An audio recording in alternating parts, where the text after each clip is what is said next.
Nós vamos abordar, como já foi informado, a abolição do sábado e a guarda do domingo. Quero dizer algumas palavras introdutórias acerca desse assunto. Esse grupo religioso que se distingue pela recomendação de se guardar o sábado, que são os adventistas do sétimo dia, eles são pouco conhecidos pelos irmãos. Apenas dizem a maioria dos irmãos que o que difere nós deles é apenas a questão do sábado, mas do demais cremos igual. Isso não é verdade. Os ensinos adventistas são, alguns deles, escabrosos. Quem é que poderia admitir um Salvador com natureza pecaminosa?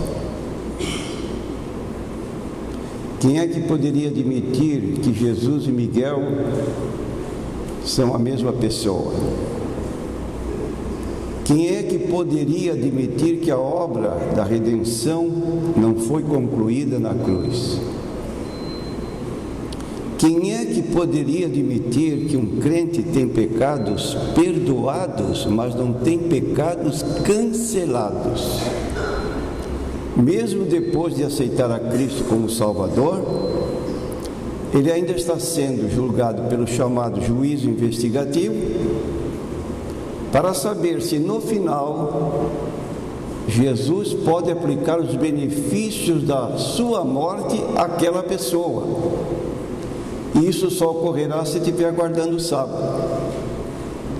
Quem é que pode admitir que no final das contas, quando terminado esse juízo investigativo, Cristo vai pegar nossos pecados e lançá-los sobre Satanás? Tudo isto que eu estou falando está neste livro, O Grande Conflito, também conhecido como Conflito dos Séculos. Quando Satanás for aniquilado, seus pecados serão cancelados. Enquanto isso não ocorrer, ao morrer o crente, ele vai dormir na sepultura. Sua alma vai dormir em cima do seu cadáver na sepultura. Você conhece alguma igreja evangélica que crê assim? Eu não conheço. E sei de igrejas que se denominam evangélicas, que têm ensinos, como diz Paulo em Hebreus 13:9, ensinos que constituem doutrinas estranhas. Então, a situação dos crentes é de uma inocência, de uma ingenuidade, meus irmãos, que eu fico assombrado. Meu Deus, dentro de mim eu sinto uma dor profunda quando tomo conhecimento de que os adventistas promovem seminários e convidam os pastores denominacionais para saber o que eles creem. Ora, que audácia, que petulância, convidar pastores evangélicos para ouvir a respeito da doutrina deles, para que não tenham uma ideia diferente da que tem. Só que esses assuntos aqui por mim expostos não são explicados nessas palestras. Então, quero dizer que o adventismo é perigoso. E você vai perguntar por que adventismo é perigoso?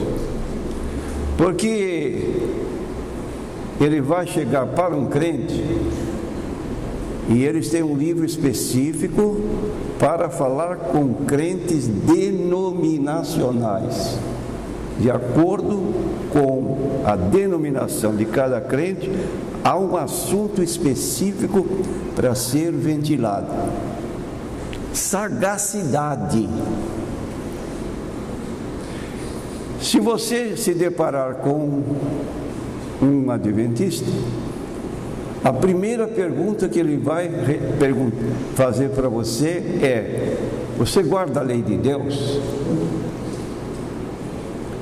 O crente responde: claro, eu guardo a lei de Deus. E ele vai perguntar: e você guarda o sábado?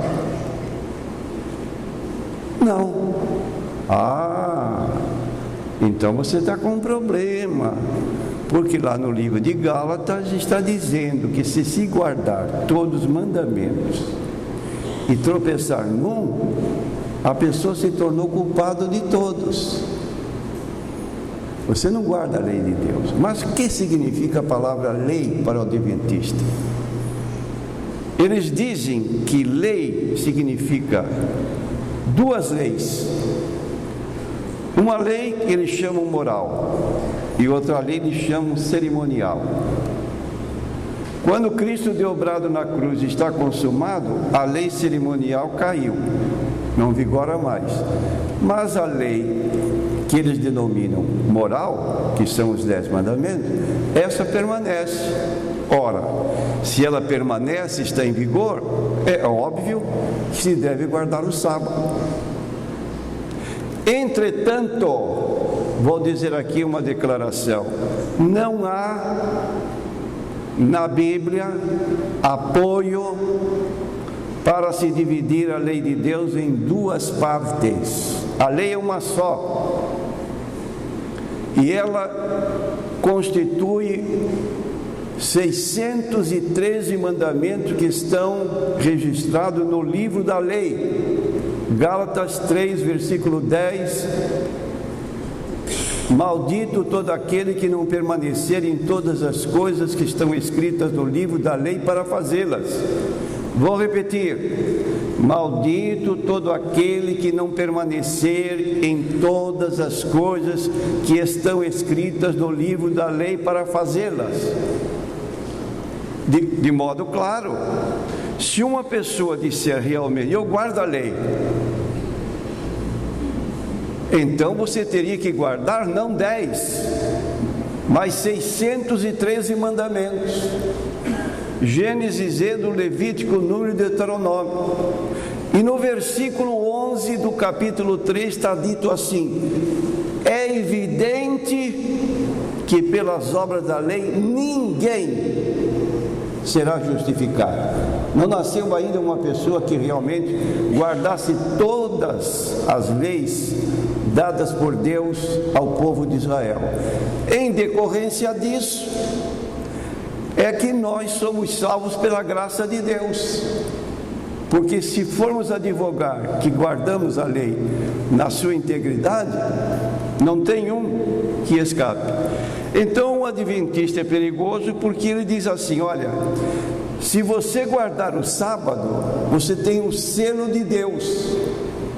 Mas se você não guardar e guardar o domingo, você tem o sinal da besta. Pavoroso. Eu, crente com o sinal da besta? E aí cita Apocalipse capítulo 13, 18. O número da besta é 666. Então uma pessoa crente em Jesus, salva por Jesus Cristo, vive uma vida de santidade, se encontra com o adventista ocasionalmente, bumba, ele cai. Começam as dúvidas a persistir e o adventista já está igual um leão feroz em cima da presa. Agora ele vai se encarregar de dar doutrinas para esta pessoa, para levá-lo à conclusão de que ele precisa guardar o sábado. Este é o trabalho do adventista. Por isso, tenha cautela. Não entre nessa onda segundo a qual alguns chegam a dizer: o adventista é nosso irmão na fé. Eu estou dizendo isso para vocês e quero dizer mais, que o pastor da igreja onde eu me reuni em São Paulo, ele disse para mim pessoalmente: eu proíbo o irmão de falar contra os adventistas, são nossos irmãos da fé. Meu Deus, se um pastor se levanta e declara isso, a igreja é presa fácil de qualquer desses grupos para levá-lo. E agora eu quero contar uma coisa para você que está no livro Pecador Eu Sou, Transgressor Não, escrito por um adventista que foi 25 anos adventista, renunciou o adventismo, e ele então escreve esse livro mostrando que ele é um pecador, como todos nós somos pecadores, mas não somos transgressores da lei de Deus, porque nós estamos vivendo sob a graça e não mais sob a lei. O antigo concerto foi findado na cruz. Jesus disse: está consumado. Eram dois concertos, o concerto da lei e o concerto da graça. E esse concerto da lei, por não haver ninguém que a cumprisse, porque transgrediram, foi abolido, para dar lugar a um novo concerto no qual nós estamos. Você se lembra quando você participa da ceia e é distribuído o cálice? Esse cálice é a nova aliança no meu sangue. Quando você diz isso, de acordo com Mateus 26 a 28, você está admitindo que você vive dentro de uma condição diferente daquela que era própria do judeu. E quero dizer para você mais, irmão, o que este então adventista declara no livro, nas páginas 38 e 39. Ele diz assim: eu observava que entre meus irmãos havia mais alegria quando se conquistava um evangélico, principalmente batista, do que quando se ganhava para a igreja um homem sem Cristo. Você pode tratar um batista de irmão da fé? Sim. É crente em Jesus Cristo? Sim. Crê como nós? Sim, com pequenas diferenças. Mas como é que uma pessoa, um líder, se satisfaz melhor ganhando um crente, porque vai levá-lo a guardar o sábado, do que um pecador que está aí fora perdido, idólatra, na feitiçaria? Para ele, esse crente é melhor do que o outro de fora. Então, ele diz aqui: eu compactuava com essa estranha alegria, pois o embotamento da minha mente não me permitia fazer diferença. É isso que caracteriza o adventismo. Não se iluda com aquela gentileza, como acontece quando você recebe uma visita de uma testemunha de Jeová. Que delicadeza, que gentileza. Mas se você começa a apontar os erros da sociedade Torre de Vigia, como eu tenho experiência, eu vou chamar a polícia para você. Olha, mas eu pergunto: o que é que eu estou fazendo de errado? Estou dialogando? Você não está batendo na minha porta? Estou dialogando com você. Então, meus irmãos, fique certo: sede prudente como as serpentes, simples como as pombas. Mas não esqueça: sede prudentes como as serpentes. E você tem na segunda carta de João, versículos 9 a 11, uma recomendação muito clara: se alguém vem ter convosco e não traz esta doutrina, não o recebais em casa, nem tampouco o saudeis. Quem o saúda tem parte nas suas más obras. Para, meu irmão, de ser ingênuo, de ser inocente. Você pode receber uma literatura, mas não pode dar uma literatura, porque a pessoa não vai ler e vai rasgar. E de vez em quando alguns irmãos, está aqui, que me deram. Não aceito. Agora, como dissemos, onde está escrito isso, que a guarda do domingo é o sinal da besta? Está aqui neste livro, escrito por Ellen Good White. Vocês já ouviram falar dela? Deixa eu ler para vocês o que é que os adventistas creem a respeito desta mulher. Eles dizem assim: cremos que Ellen White foi inspirada pelo Espírito Santo e seus escritos, o produto dessa inspiração, tem aplicação e autoridade especial para os adventistas do sétimo dia. Então, uma mulher que tem autoridade especial, ela foi inspirada pelo Espírito Santo.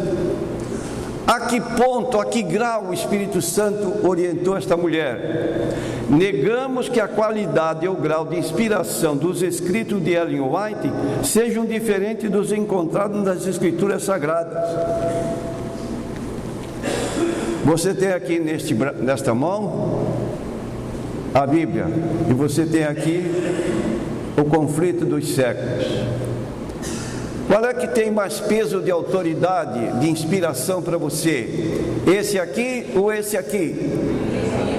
Você pode colocar os dois no prato da balança e torná-los iguais? Mesmo peso de autoridade? Mas para o adventista, ele não vai tirar daqui, não. Ele vai passar daqui para cá. E você pensa que o adventista chega com a Bíblia na mão, que ele está lendo a Bíblia para você, mas você desconhece que ele tem uma escritora que dá a ela a mesma autoridade dos escritores bíblicos. Você pode concordar com isso? Capítulo 22 do Apocalipse, 18 e 19. Eu testemunho a todo aquele que ouvir as palavras desta profecia, que se alguém tirar quaisquer palavras deste livro, Deus tirará da sua parte. Se acrescentar, Deus acrescenta as pragas que estão escritas neste livro. Então vamos entrar, irmãos, que esta mulher declara neste livro o grande conflito, a imposição da guarda do domingo por parte das igrejas protestantes, genericamente somos nós. É uma obrigatoriedade do culto ao papado, à besta. Ora, irmãos, que blasfêmia! Como se nós fôssemos servos do papado. E diz então que o papado que impôs a guarda no domingo. Historicamente, quando foi fundada a Igreja Católica, lá pelos anos 300, 400 da nossa era, muito antes disso, João já estava escrito, já declarava lá em Apocalipse 1:10, eu fui arrebatado em espírito no dia do Senhor. Essa expressão dia do Senhor não é um dia escatológico, está falando do dia da vitória do Senhor Jesus Cristo sobre a morte. Foi chamado dia do Senhor.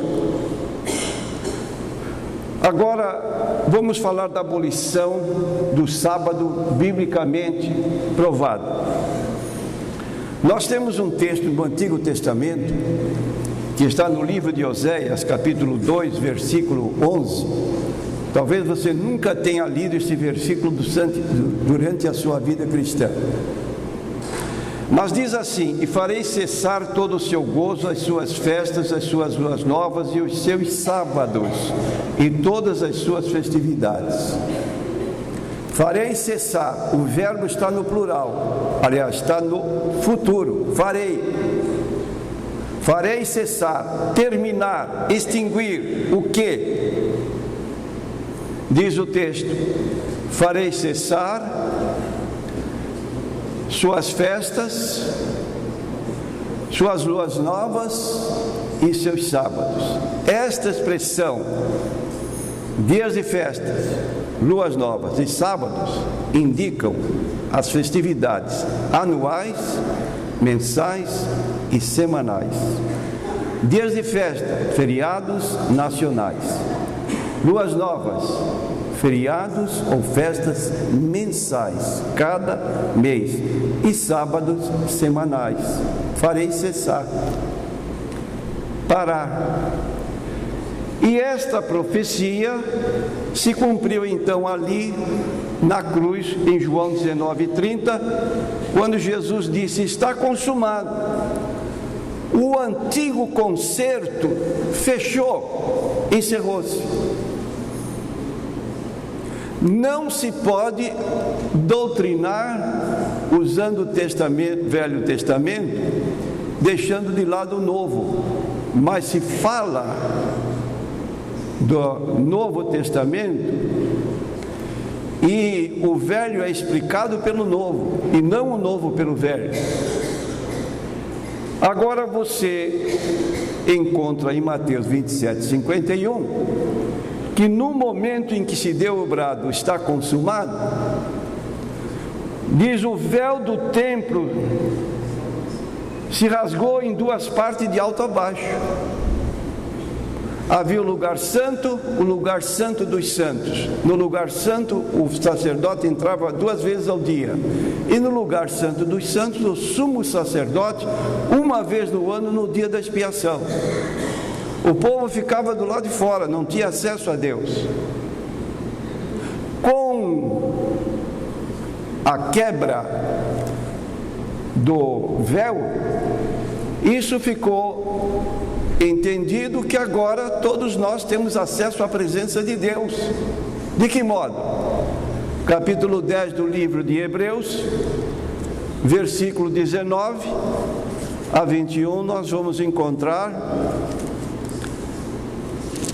o escritor desta epístola falando da liberdade que você tem, que eu tenho, que nós temos, para entrar na presença de Deus, independentemente de um sacerdote ou de sumo sacerdote. Tendo, pois, irmãos, ousadia para entrar no Santo dos Santos, pelo sangue de Jesus, pelo novo e vivo caminho que Ele nos consagrou, pelo véu, isto é, pela sua carne, e tendo um grande sacerdote sobre a casa de Deus, cheguemo-nos com verdadeiro coração, inteira certeza de fé, tendo os corações purificados da má consciência e o corpo lavado com água limpa. E o que aconteceu então é exposto pelo apóstolo Paulo em Colossenses capítulo 2, versículo 14 a 17. Havendo riscado a cédula que era contra nós nas suas ordenanças, a qual de alguma maneira nos era contrária, e atirou do meio de nós, cravando-a na cruz, e despojando os principados e as potestades, os expôs publicamente, e deles triunfou em si mesmo. Portanto, ninguém vos julgue pelo comer, pelo beber, por causa dos dias de festa, ou da lua nova, ou dos sábados, que são sombras das coisas futuras, mas o corpo é de Cristo. Quando você lê, ninguém vos julgue, significa ninguém critique você. Pelo quê? Por causa dos feriados nacionais judaicos. Hoje está em moda as igrejas celebrarem as festas de Israel, viajam para lá e ficam judaizando.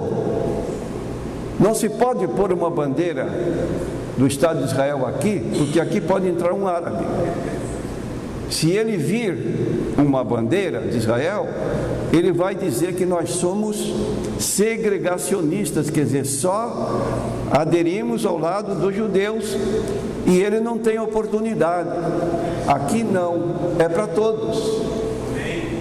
É para todos, qualquer nacionalidade.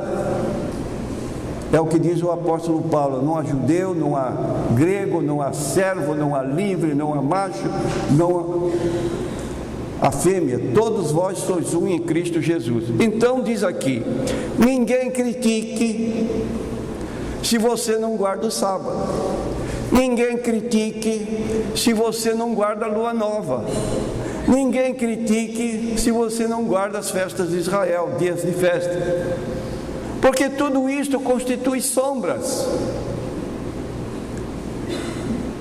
Então o israelita ou o judeu celebrava a festa da Páscoa. Por quê? Lembrava-se da saída do cativeiro egípcio.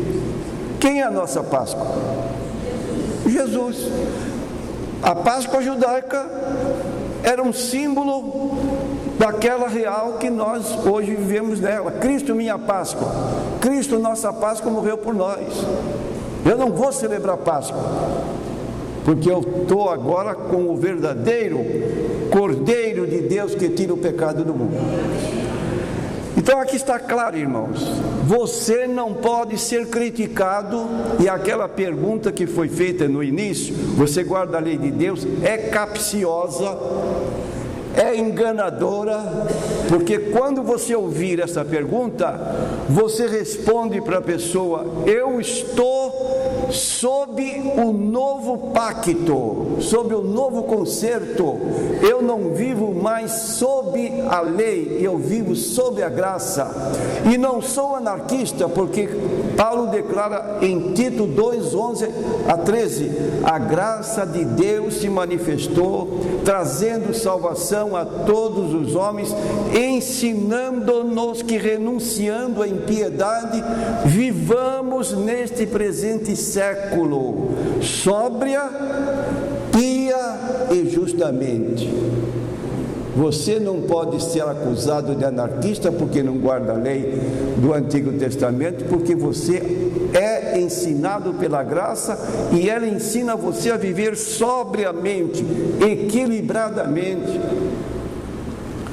Aí o adventista, quando você faz a citação de Colossenses 2:16-17, como prova de que o sábado era uma sombra, o verdadeiro descanso você encontra em Jesus, Mateus 11:28, vinde a mim todos cansados, o adventista vai dar uma explicação, e ele então usa às vezes de uma certa ironia, porque ele é tão petulante, que quando ele conversa com uma pessoa, que ele descobre que é uma pessoa sem muito conhecimento bíblico, ele diz assim com ares sapienciais: então você não sabe que a Bíblia fala de 2 tipos de sábados?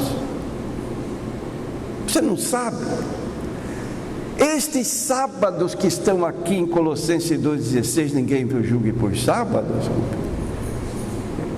são os sábados cerimoniais e anuais, mas o sábado semanal não.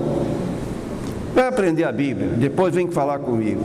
E o crente fica com a boquinha fechada, porque ele nunca ouviu uma explicação no púlpito da sua igreja que pudesse orientá-lo nesse particular, e é fatal. Qual vai ser a nossa resposta?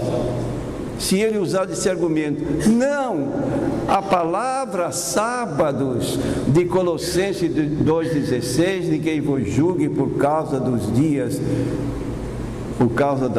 dos dias de festa, luas novas e sábado, essa palavra não se aplica ao sábado semanal, mas aos sábados cerimoniais ou anuais. E o que isso significa? Significa que no capítulo 23 do livro de Levítico faz menção de 7 festas anuais: festa dos asmos, festa da Páscoa, festa de Pentecoste, festa das trombetas, festa da expiação, festa dos tabernáculos e festa primeiro dia e último dia. O que você diria em resposta? Então nós vamos ver aqui, irmãos, 4 razões, e você tem uma apostila aí que vai lhe dar marca de você anotar tudinho na sua Bíblia, marcando para você para você não ficar engasgado quando surgir este problema. Então nós temos 4 razões que desfazem a objeção levantada contra a abolição do sábado semanal. Qual é a primeira razão?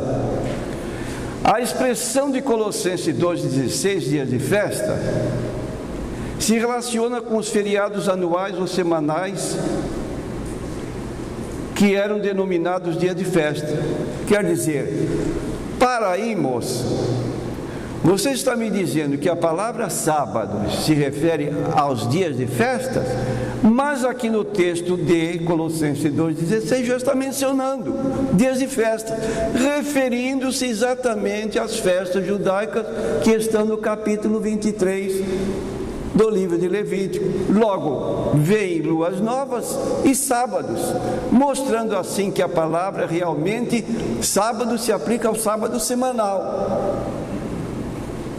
E mais uma prova, irmãos, que quando fala no livro de Levítico 23, versículo 37, está escrito assim: são estas as festas fixas do Senhor que proclamareis para santas convocações para oferecer ao Senhor. Então, dias de festa abarca os 7 dias feriados nacionais judaicos ou de Israel. Agora no versículo 38 diz assim: além dos sábados do Senhor, mostrando que dias de festas caracteristicamente está indicado em primeiro lugar em Colossenses 2,16. E depois, quando diz dias de festa, lua novas e sábados, essa palavra sábados obviamente só pode aplicar-se ao 7º dia da semana, que Paulo aqui está dizendo que parou. Não é objeto de crítica nem de reclamação se guarda ou não guarda. Então estão aqui a primeira razão, são estas festas, 7 festas. Agora a segunda razão, existe uma fórmula, e quero dizer para você que uma fórmula é inalterável. Nós encontramos a expressão dias de festa, que está mencionada em Colossenses 2,16, luas novas e sábados.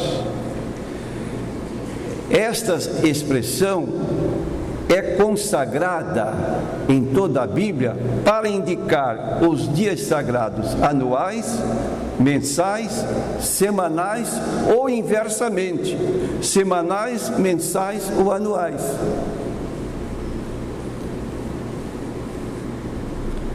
Então, quando você encontrar dias de festas, você pensa, são as festas judaicas anuais.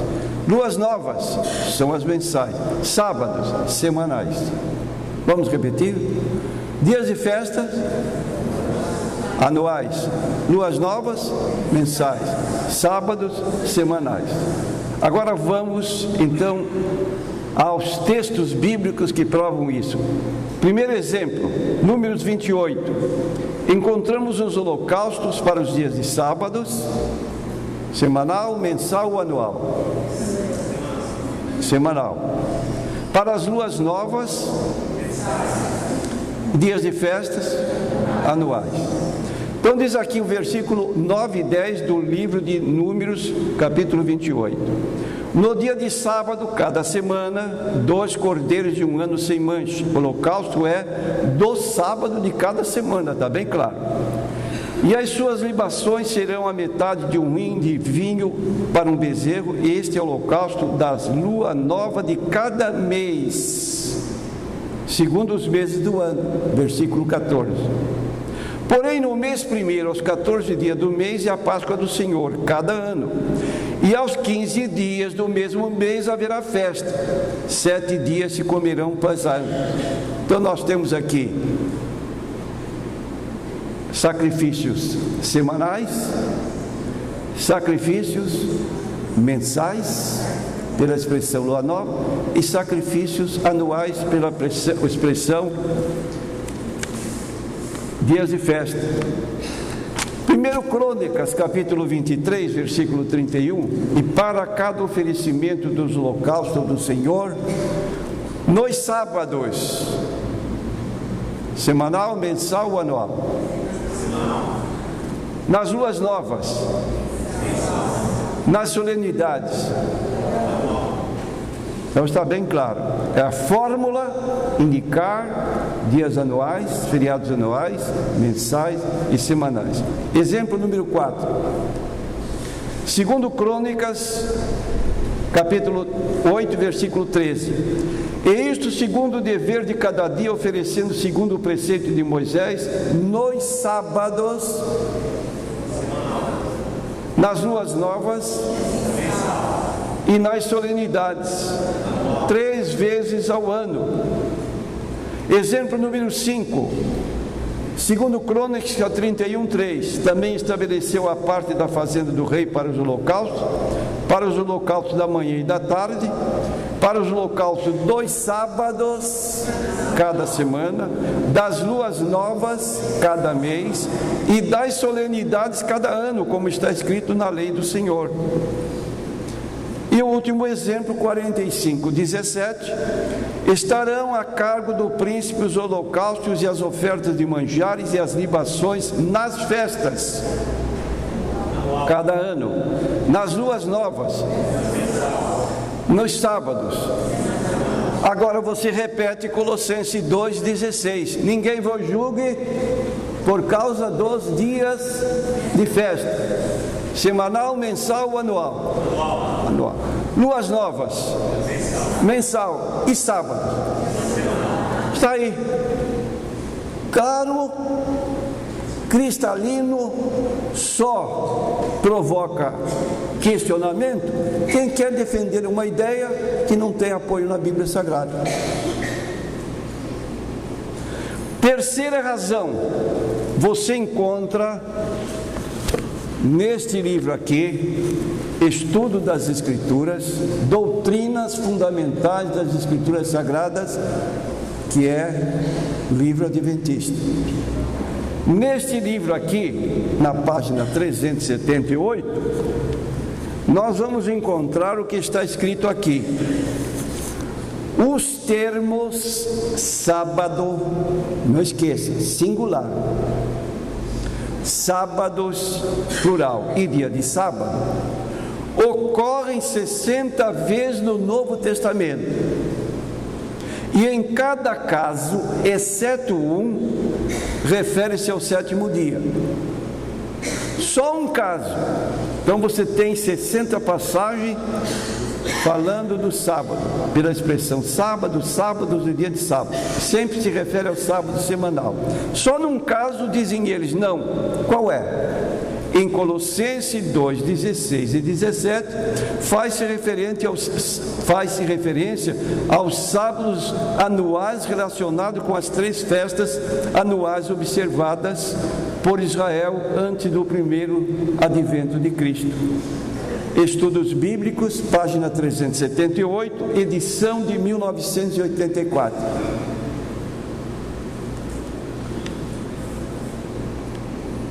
Como é que se refuta isso? Vamos usar aqui a última eleição. Um vereador, muitos vereadores, um ganha, tem 20 mil votos.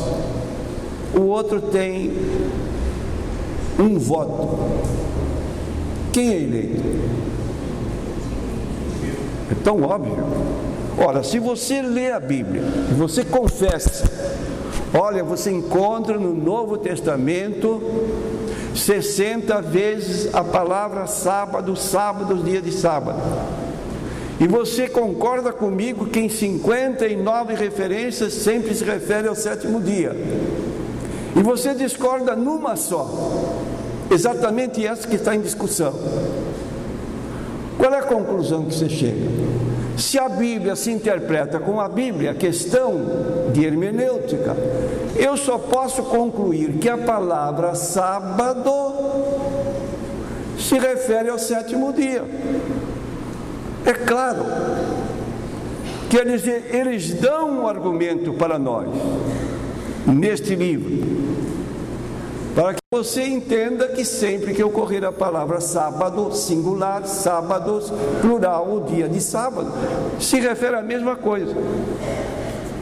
Então, nós estamos certos na nossa colocação. E nós temos aqui, então, a quarta razão.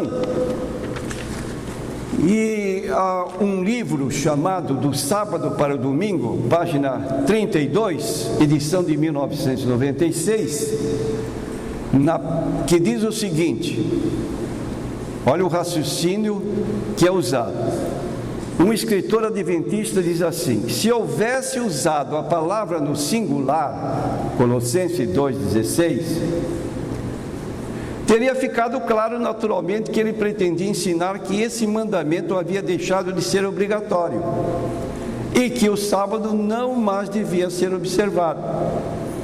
Então estão dizendo aqui que se a palavra de Colossenses 2,16 não estivesse no plural, ninguém vos julgue por causa dos dias de festa, luas novas e sábados, e tivesse no singular, ele diz: aí sim, o escritor, o apóstolo Paulo, estava se referindo ao sétimo dia, só que a palavra está no plural. Eu pergunto, é verdade isso? Que quando a palavra sábado está no singular, se refere ao sétimo dia, quando está no plural, não é o sétimo dia, mas é o dia de festa? Abra a Bíblia, irmãos. Você se lembra quantas vezes aparece a palavra sábado, sábados, dia de sábado no Novo Testamento? Dito por eles? 60 vezes. Mateus 12:5. Ou não tendes lido na lei que aos sábados, plural, os sacerdotes no templo violam o sábado e ficam sem culpa? São sábados semanais ou não? Sim. Mateus 12:12. Pois quanto mais vale um homem do que uma ovelha? É por conseguinte ilícito fazer bem nos sábados. Semanais ou não? Lucas 4:31, desceu a Cafarnaum, a cidade da Galiléia, e os ensinava nos sábados.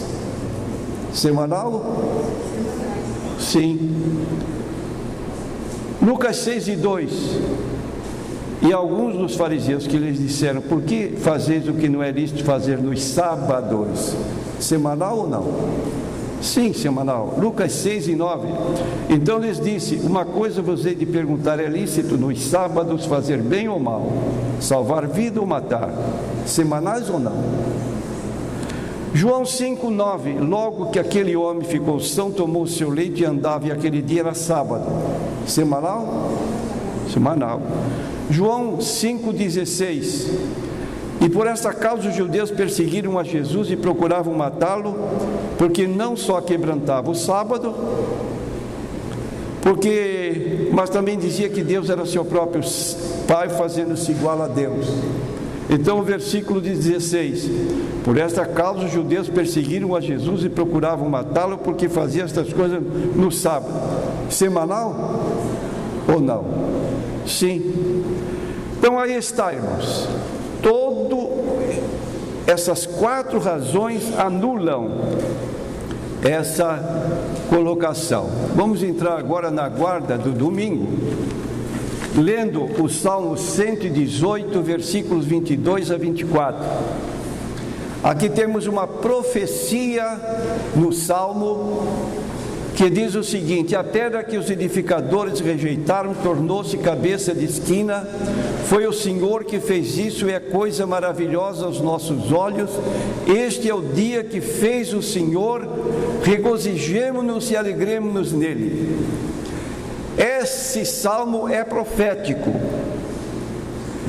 e essa passagem foi aplicada por Jesus a si mesmo. Jesus interpretou o Salmo 118, 22 a 24, em Mateus 21, 42. Diz-lhes Jesus: nunca leste nas Escrituras? A pedra que os edificadores rejeitaram, essa foi posta por cabeça do ângulo, pelo Senhor foi feito isto, e é maravilhoso aos nossos olhos. Então pergunto para você, a pedra rejeitada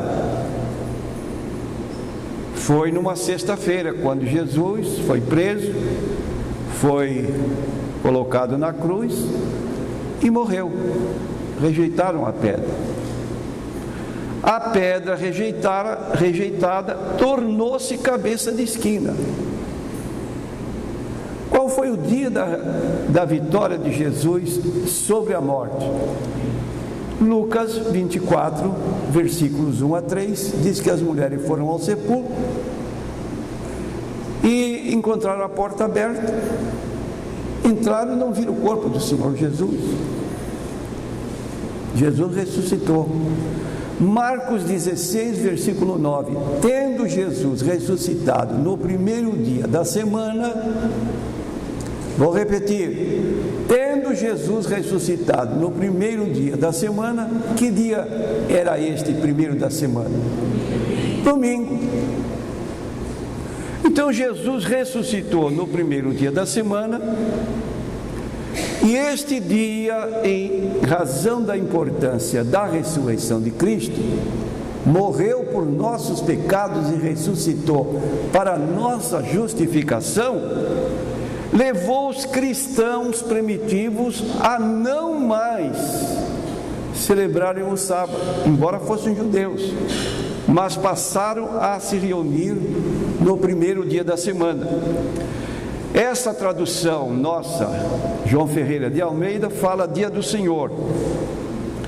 Nós temos outras traduções, eu fui arrebatado em espírito num domingo, tradução Antônio Pereira de Figueiredo. Edições Paulinas, num domingo caindo em êxtase, ouvi atrás de mim uma voz. Tradução de Matos Soares, um dia de domingo fui arrebatado em espírito. E na tradução, linguagem de hoje, no rodapé, está dito, no domingo, no dia do Senhor, no domingo. E aqui nós temos as provas adicionais, não nos valemos dela para dar base à nossa colocação religiosa, mas citamos como exemplo de que, na verdade, não é isto que se fala, que a Igreja Católica que mudou o sábado para o domingo, porque a Igreja Católica não existia nesse tempo. Aqueles que estavam presos às velhas coisas vieram uma novidade de confiança, não mais guardando o sábado, porém vivendo de acordo com o dia do Senhor. Quem falou isso? Inácio, no ano 100 da nossa era. No dia chamado domingo, há uma reunião num certo lugar de todos que habitam nas cidades e nos campos, e as memórias dos apóstolos e os escritos dos profetas são lidos. Justino Mártir, no ano 150 da nossa era. Nós guardamos o dia 8º com alegria, no qual também ressurgiu dos mortos, e tendo aparecido, ascendeu aos céus. Barnabé, no ano 120 da nossa era. Num dia, o primeiro da semana, nós nos reunimos. Bardesane, no ano 180 da nossa era. E agora, irmãos, você vai ver aqui no quadro qual é o título que os adventistas invocam como base para dizer que nós seguimos a autoridade católica, no caso o Papa, porque o Papa tem uma coroa, e na coroa tem estas palavras latinas: Vicarius Filii Dei. Quanto vale o V em algarismo romano? O I, o X, o L e o D e o C.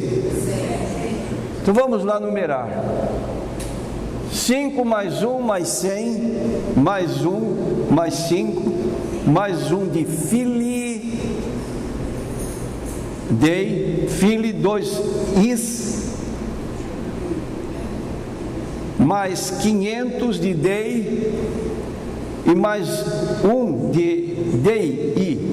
Então você somando esses números aqui, essa soma desses números, dá 666. Ah, o adventista pula. E quando encontra um crente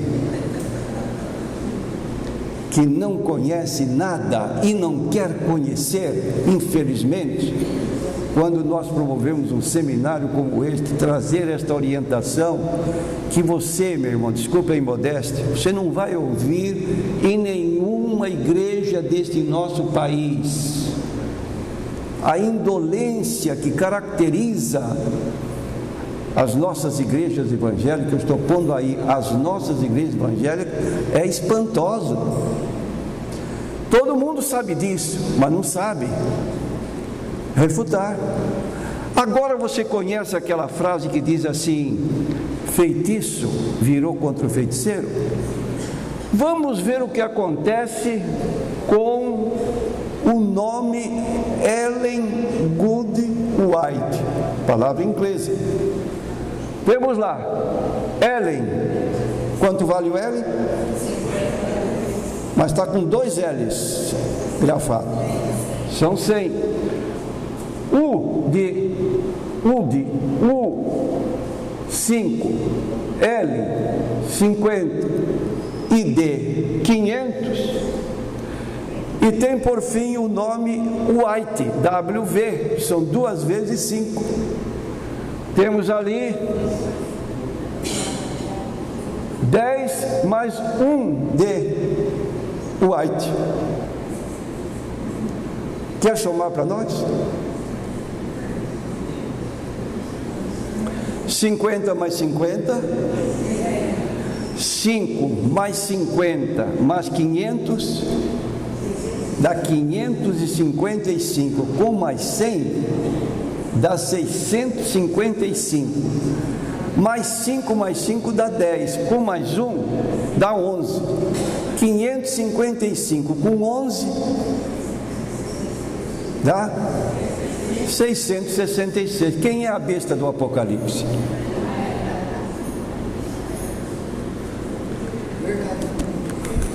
Está aí, irmãos. Pessoa que sabe. Agora você tem uma apostila, você vai ler em casa, vai anotar na sua Bíblia as passagens e vai atender aquela ordem que Paulo estabeleceu em 2 Timóteo capítulo 2, versículo 15. Procura apresentar-te a Deus aprovado, como obreiro que não tem de que se envergonhar e que maneja bem a palavra da verdade. Procure, irmãos, não fique na igreja marcando passo. 10 anos de crente, não sei nada, também não quero saber. E esse pastor a que me referi, em São Paulo, quando surgiu um problema na igreja ligado à seita, fale com o Natanael. Mas por que você não permite que se ensine na igreja e quando surge o problema você joga para o outro? É o que acontece. Então, irmãos, tenhamos cautela, não seja uma presa fácil, como diz o apóstolo Paulo em Efésios capítulo 4, versículo 8 em diante, para que não sejamos meninos inconstantes, levados em roda por todo vento de doutrina. Aparece uma novidade, o crente corre para lá. Aparece uma outra segunda, corre para lá. Não tem parada, não tem estabilidade, não tem convicção. Que Deus nos abençoe.